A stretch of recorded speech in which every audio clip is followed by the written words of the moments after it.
Petrol পাম্পে petrol ভরতে এসে দেখছি আমার ফগ লাইটটা এরকম ঝুলছে। এখন এই তার নিয়েছি, তার নিয়ে দেখছি বেঁধে দেখি। ভাঙা জায়গাটায় ঝালাই করিয়ে নিচ্ছি। তাই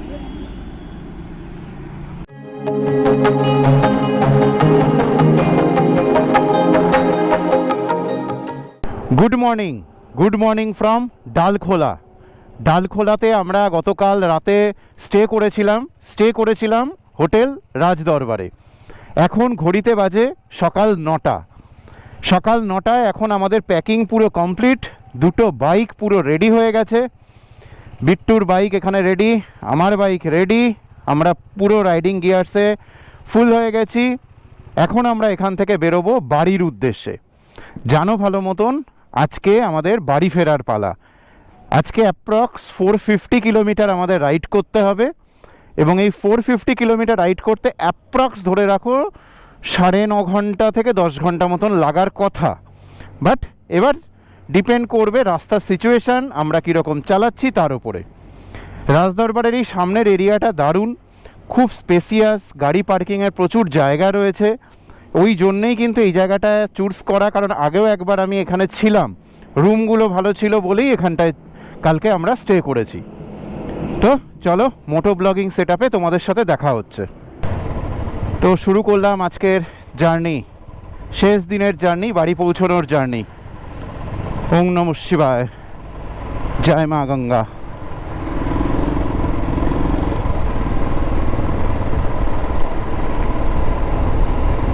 একদম ডালখোলার ঠিক মুখটাতেই রয়েছি আমরা। সামনে যে ওভারব্রিজটা রয়েছে বা ফ্লাইওভারটা রয়েছে, আমরা কিন্তু এই ফ্লাইওভারটা নেব না, আমরা ফ্লাইওভারের সাইড দিয়ে যে সার্ভিস রোডটা আছে ওটা দিয়ে বেরিয়ে যাব, কারণ সোজা রাস্তাটা চলে যাচ্ছে পূর্ণিয়ার দিকে। তো আমরা এখন বাদিকে নেব, বাদিকে নিয়ে আরেকটু সামনের দিকে এগোলেই বাঁ হাতে যে রাস্তাটা সোজা চলে গেছে সেটা হলো NH12।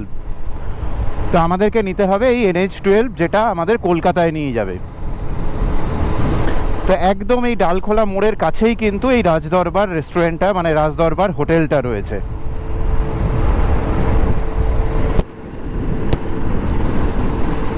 সকাল 9টার সময় আমরা আজকের রাইড শুরু করলাম। একটু মেঘলা মেঘলা ওয়েদার রয়েছে। এই হলো কাটিংটা, আমরা ফ্লাইওভার নিলাম না, আমরা নিচ দিয়ে বেরোবো।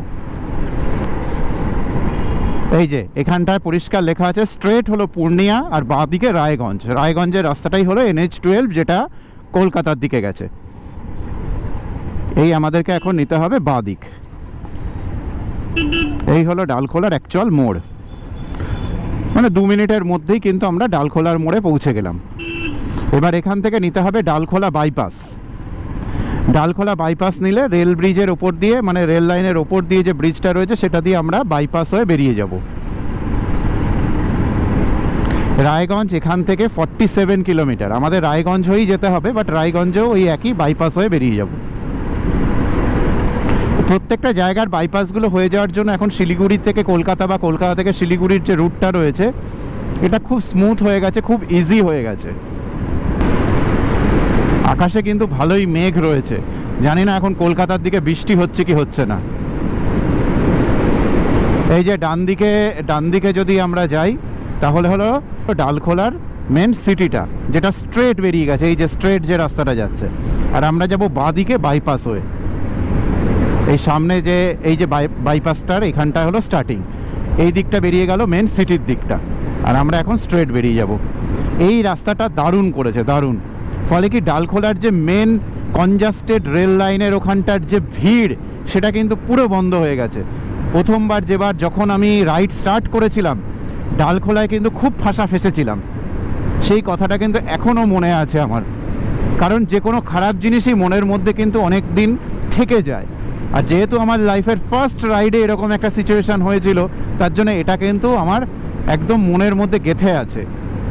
তো যাই হোক, এখন ডালখোলা বাইপাস দিয়ে সোজা সামনের দিকে এগিয়ে যাব। এই বাইপাসের ভিডিওটা আগেও আমি দেখিয়েছি, ফার্স্ট এপিসোডেই তোমরা পেয়েছো, শর্টস আছে, তো তোমরা সেগুলো দেখো, সেখানে কিন্তু এগুলো ডিটেলসটা আরও বেশি পেয়ে যাবে। পেট্রোল পাম্পে পেট্রোল ভরতে এসে দেখছি আমার ফগ লাইটটা এরকম ঝুলছে। এখন এই তার নিয়েছি, তার নিয়ে দেখছি বেঁধে দেখি কি অবস্থা। পুরো খুলে এখান থেকে অ্যাকচুয়ালি এই যে রিপিটটা করা থাকে, এই রিপিটটা থেকে পুরো ভেঙে গেছে, এটা এখন বাঁধা হবে। তো সামনে রয়েছে রায়গঞ্জ বাইপাস। অ্যাকচুয়ালি রায়গঞ্জ সিটিটাকে বাদিকে কাট করে দিয়েছে এই বাইপাসটা। তো রায়গঞ্জে আমরা এখন বসেছি ব্রেকফাস্ট করতে। তো আমাদের ব্রেকফাস্টে রয়েছে হলো লুচি আর তরকারি। লুচি আর তরকারি হলো আমাদের ব্রেকফাস্ট আজকে। আচ্ছা, ডাল, লুচি আর ডাল হলো আমাদের ব্রেকফাস্ট আজকে। সাথে সাথে একটা জলের বোতল, ঠান্ডা জলের বোতল। তবে আমাদের আগে কিন্তু আমাদের প্রায় 1 ঘন্টা আগে আমাদের গাড়ির কিন্তু ব্রেকফাস্ট হয়ে গেছে। গাড়ি কিন্তু অলরেডি ফুল আপ করে নিয়েছি আমরা। তো এখন শুধু নিজেদের পেটটাকে ফুল আপ করবো, তারপরে আরও 380 কিলোমিটার আমাদেরকে যেতে হবে। আমি একটাই কথা বলতে চাই, যেটা আমি দাদাকেও আসার আগে বলছিলাম, আমাদের গাড়ি প্রত্যেক দিন টাইম মতো ব্রেকফাস্ট করে, টাইম মতো লাঞ্চ করে, আমাদের টাইম মতো হয় না, গাড়ির হয়ে যায়। একদম একদম একদম ঠিক আছে, চলো এখন আমাদের ব্রেকফাস্টটা করে নিয়ে তারপরে আবার 380 কিলোমিটার।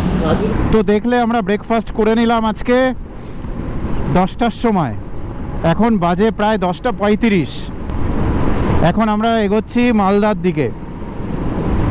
আমাদের ব্রেকফাস্টে অ্যাকচুয়ালি ছিল, যেহেতু দেখেছো যে লুচি ও তরকারি খেলাম, লুচি আর ছোলার ডাল ছিল। 4 পিস করে লুচি আর ছোলার ডাল দিয়ে ওরা 30 টাকা করে নিচ্ছে।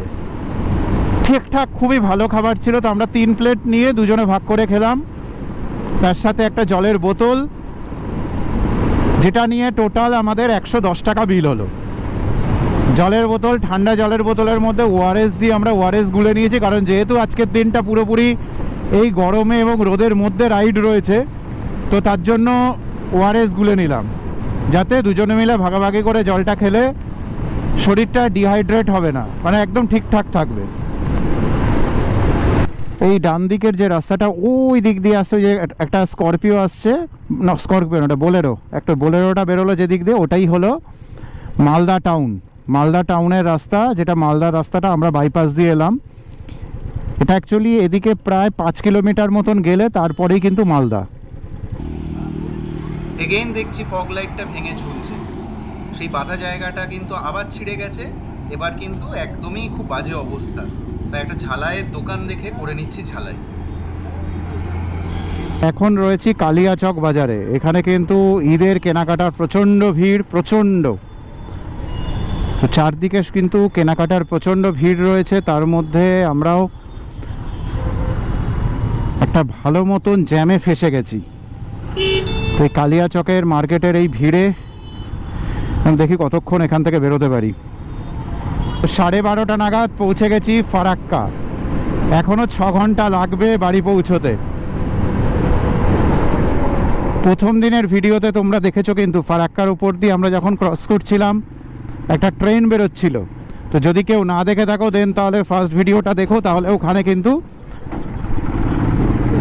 মানে রাস্তায় আমরা যাচ্ছি আর এদিকে ট্রেনও যাচ্ছে, সেই ভিডিওটা তোমরা পেয়ে যাবে। তো সামনে রয়েছে মোরগ্রাম।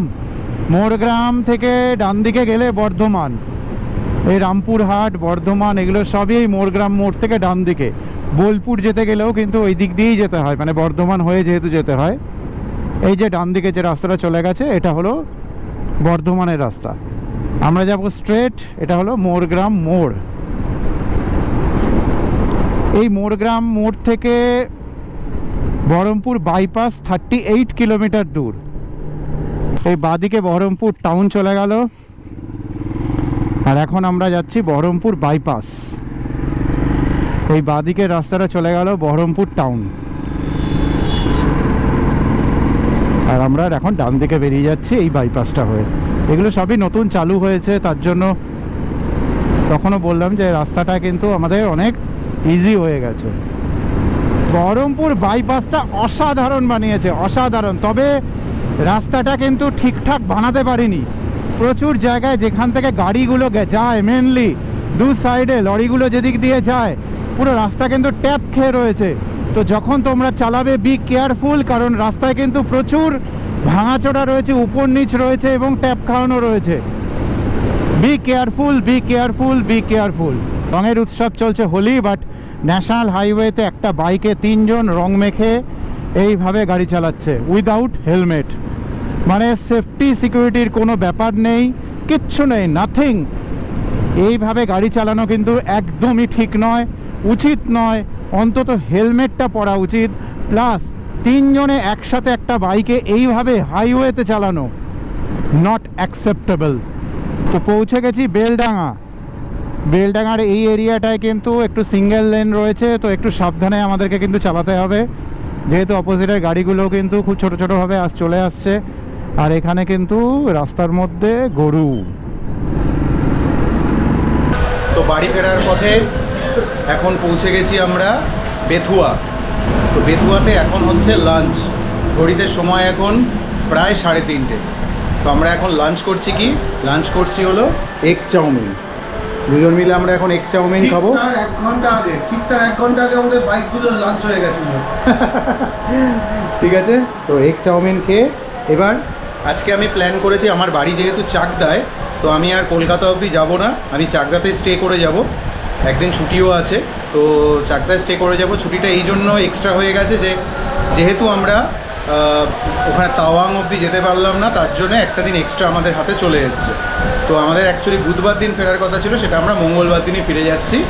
তো এখন চাকদায় পৌঁছে যাব, আর বিট্টু যাবে বারাসাত। বেথুয়া ছাড়িয়ে এখন যেখানে রয়েছে সেখান থেকে রানাঘাট আর 39 কিলোমিটার। প্রায় কৃষ্ণনগর পৌঁছেই গেছি, কারণ আর 8 কিলোমিটার বাকি রয়েছে। তো তার মানে কিন্তু বাড়ির একদম কাছে। রানাঘাটের চূর্ণী নদীর ওখানটায় এখানে কিন্তু প্রচণ্ড কাজ চলছে, প্রচণ্ডভাবে, প্রচণ্ড স্পিডে কাজ চলছে।